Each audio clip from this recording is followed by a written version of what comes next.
En 2004, naissait un géant dont les premiers pas furent suivis dans le monde entier. Un colosse de béton et d'acier qui changea la vie de ceux qui croisèrent sa route. Le viaduc de Millau. Un tablier mince, un trait entre les deux plateaux et 7 pylônes, tous identiques. Ça n'est pas simplement un geste architectural, c'est un ouvrage évidemment dans un contexte géologique particulier. Simplicité, régularité, transparence. Il a mis le visage, ce viaduc, en fonction de la météo et de l'angle évidemment sur lequel on le voit. On le voit de loin, on le voit toujours ce viaduc. On l'a toujours dans l'œil. C'est ça qui est important. Plutôt réticente au début. Et finalement, moi je trouve que c'est un bel ouvrage, aérien, magnifique. Tous ceux qui le franchissent ou qui l'ont vu deviennent immédiatement ambassadeurs. Ça dénature pas, c'est magnifique. C'est vrai qu'il est beau, quoi. Moi, je suis très fier de travailler sur cet ouvrage. J'ai des frissons quand j'en parle, tellement c'était émouvant de faire ce chantier. C'est une expérience inoubliable. Ça vous marque à vie. Ça a donné de la valeur à Millau et à la région. Ça nous a fait connaître. Revivez la naissance de cet ouvrage hors norme et les temps forts de ces 20 dernières années. Dans les coulisses du viaduc de Millau, un podcast en 7 épisodes, comme les 7 piles du pont.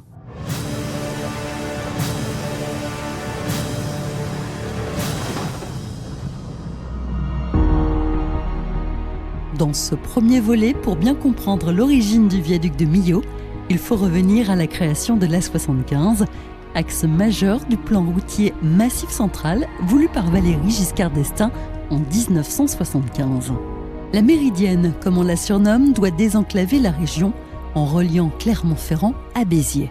D'abord pensée comme une 2 fois 2 voies, l'État décide, fait exceptionnel, de la financer intégralement et d'en faire finalement une autoroute gratuite, alternative à la vallée du Rhône, pour relier l'Europe du Nord à celle du Sud. Autre but de cette méridienne, la promotion des départements traversés. Puy-de-Dôme, Haute-Loire, Cantal, Lozère, Aveyron et Hérault, une magnifique fenêtre sur des territoires isolés. 340 km d'autoroute qui serpentent dans les massifs nécessitent la création de nombreux ouvrages d'art et la mise en place d'une structure spécifique dédiée.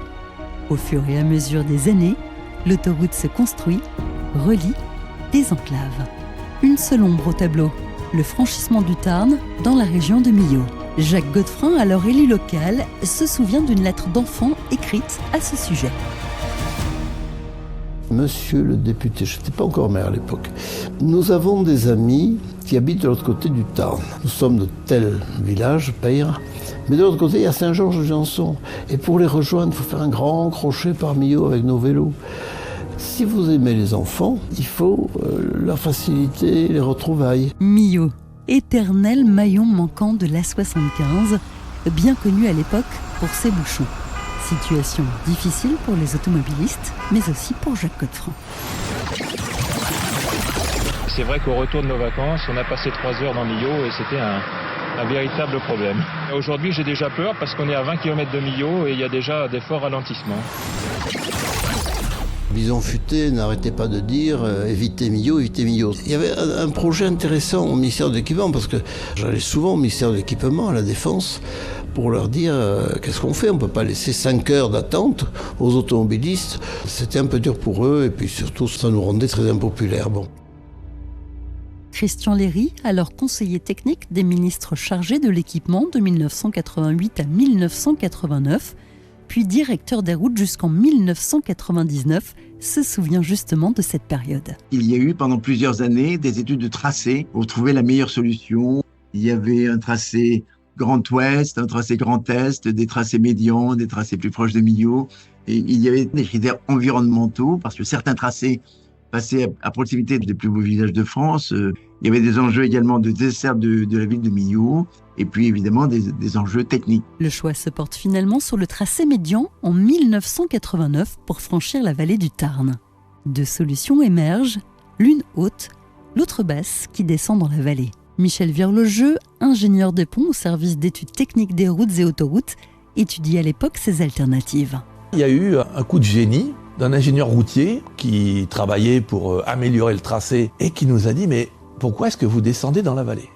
Et alors là, ça a été un choc. L'autoroute, elle passe à peu près à 300 mètres au-dessus du Tarn. Pour rester au niveau des plateaux, il fallait des piles de très grande hauteur. Les plus grandes piles du monde à l'époque, elles étaient en Allemagne, à peu près 180 mètres. Il fallait faire beaucoup plus grand. Et nous avions fait de l'autocensure. Je n'ai jamais, à ce moment-là, imaginé de rester au niveau des plateaux. Il n'y avait aucune raison de descendre dans la vallée, en réalité. Et il valait bien mieux rester au niveau des plateaux. L'État tranche en 1991. La solution haute est retenue, un ouvrage unique de côte à côte, 270 mètres au-dessus du Tarn. Pour le construire, Christian Léry innove. Il lance un concours international d'idées auprès de bureaux d'études et d'architectes. On a vu quelles étaient les idées qui pouvaient être rapprochées entre les idées des ingénieurs et les idées d'architectes.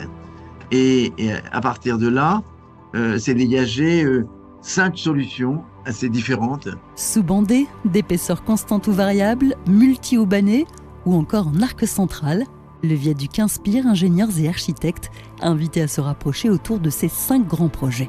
Michel Virlogeux, concepteur du pont de Normandie, et sir Norman Foster, architecte de renom, vont concevoir et peaufiner ensemble ce qui va devenir le viaduc de Millau. J'ai quand même, en tant que concepteur, un souci de la qualité de l'ouvrage et de son inscription dans le site. On descend du Causse Rouge, on franchit le Tarn très profond, on monte sur un plateau intermédiaire, on arrive sur le Larzac. Donc pour moi, l'ouvrage devait avoir une unité, une grande transparence pour pas bousiller le paysage évidemment, et aussi une grande régularité. Un ouvrage qui devait donner l'impression d'être calme. Et donc pour moi, la seule façon d'y arriver, pont à haubans, avec un nombre limité de travées, et là, c'est ça qui a fait que travailler avec Foster a été merveilleux, parce que d'abord Foster est un homme extrêmement intelligent. Il y avait une idée de base qui est d'avoir un ouvrage apparemment très simple, qu'il soit réduit au minimum. Un tablier mince, un trait entre les 2 plateaux et 7 pylônes, tous identiques.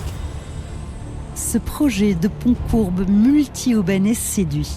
Les 12 et 13 juillet 1996, un jury international pluridisciplinaire vote pour choisir le viaduc. Christian Léry, directeur des routes, s'en souvient justement très bien. L'intervention de Norman Foster, qui a dit cet ouvrage, ça n'est pas un ouvrage pour franchir le Tarn, qui est une toute petite rivière. C'est un ouvrage de côte à côte, laissant percevoir que faire un record du monde d'un grand arc pour franchir une rivière aussi petite que le Tarn était peut-être quelque chose qui n'était pas le plus rationnel. Voilà. Il y a eu beaucoup de discussions tout de même. Au final, je crois que cette solution a remporté un vote quand même très majoritaire. Je suis allé présenter cette solution au ministre de l'Équipement, qui était M. Bernard Ponce à l'époque, et M. Bernard Ponce a validé ce choix du jury. Ensuite, je suis allé présenter ça au cabinet de M. Chirac, et donc ce choix a été entériné au niveau le plus élevé. Voilà. Une décision qui divise pourtant au départ, à commencer par Jacques Godefroy, devenu maire de Millau et membre du jury. C'était pas mon choix en premier, puisque l'idée de la voûte qui correspond à l'architecture locale m'avait assez séduit. Autant la forme de voûte me plaisait, mais je n'avais pas pensé à quelque chose. C'est que le viaduc en voûte, on ne le voyait pas de Millau. Alors que les 7 pylônes actuels, on les voit de Millau. Vous êtes n'importe où, dans votre chambre d'hôtel à Millau ou ailleurs. Tac, on le voit de loin, on le voit toujours ce viaduc.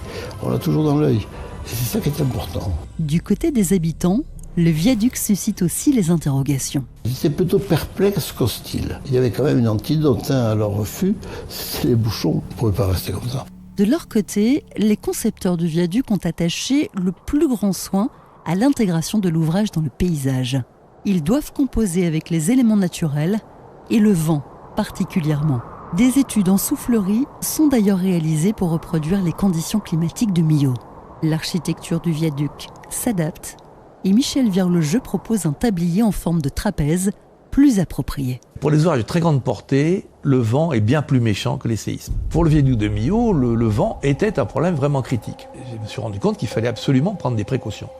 Parce que les gens qui vont arriver sur le plateau en voiture, ils auront le vent du plateau, qui est le vent au niveau du sol. Tandis que dès qu'ils vont arriver sur le viaduc, c'est pas le même vent, il est beaucoup plus fort. Il a été prévu d'équiper le pont d'écran de protection contre le vent, non pas pour arrêter le vent, mais pour que le vent sur le viaduc soit ramené au niveau qu'il a sur le plateau. Il y a eu des études climatologiques qui ont été faites pour définir les conditions de vent Et derrière, on a fait des essais en soufflerie. Pour vous donner une idée, il y a eu plus de 40 maquettes, piles plus tablier au-dessus, pour arriver aux formes qu'on connaît. Les années passent et un problème émerge peu à peu, celui du financement de ce projet hors norme. En mai 1998, Christian Léry évoque une solution avec Jean-Claude Guessot, ministre de l'Équipement. J'ai proposé au ministre de l'Équipement de concéder le viaduc, considérant qu'il serait difficile pour l'État de mobiliser des moyens très très importants sur 2 ou 3 ans seulement. Je suis assez persuadé que si cet ouvrage n'avait pas été mis en concession, il n'aurait peut-être pas vu le jour. Pour le maire de Millau, c'est un soulagement. Alors ça, c'est un choix presque philosophique, c'est un choix politique au sens noble du terme. Et comme Jean-Claude est un ministre marqué politiquement, très attaché au service public, c'est pas un homme à vouloir privatiser les choses, mais il l'a fait. Et ça, c'est très courageux, ça, on ne l'a jamais oublié ici. Nouvelles formalités administratives et en 2000, l'État lance une consultation auprès de 4 groupes. Eiffage en fait partie. Pour son président Jean-François Roverato, il s'agit d'un projet ambitieux, jamais réalisé dans de telles proportions. Il challenge ses équipes. Jean-Claude Mutel s'en souvient comme si c'était hier, lui qui a été le bras droit de Marc Legrand, le futur directeur général de la compagnie Eiffage du viaduc de Millau. L'affaire est grande. L'affaire est exceptionnelle, les techniques sont quand même exceptionnelles et bien évidemment il faut avancer pierre à pierre et peu à peu pour qu'on puisse arriver à un ensemble cohérent. Je crois que la volonté de Jean-François Roverato était certainement double. La première, c'est de répondre pour gagner, ce qui n'était pas nécessairement évident vu la concurrence et vu ce qui se disait. Et deuxièmement, c'était de faire travailler pour l'essentiel toutes les branches du groupe. Donc c'est Eiffage qui a tout réalisé sur ce viaduc, à l'exception des haubans. Je pense que là, les rôles de Roverato, de Marc Legrand, ont été prépondérants par rapport aux équipes des études. Ils ont fait en sorte que tout le monde tire vers le succès. Eiffage propose 2 projets de viaduc. Une solution en métal et une en béton, financée sur fonds propres. La variante métal séduit. D'abord pressenti, le groupe Eiffage est choisi pour construire et exploiter le viaduc de Millau en 2001. Le 14 décembre de la même année, Jean-Claude Guessot pose la première pierre du viaduc sur le chantier. Le défi s'annonce immense.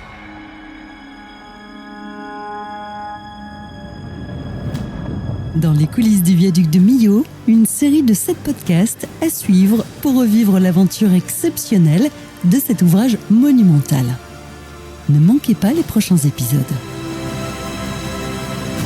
Une série produite par Autoroute Info avec l'active participation de la compagnie Eiffage du viaduc de Millau.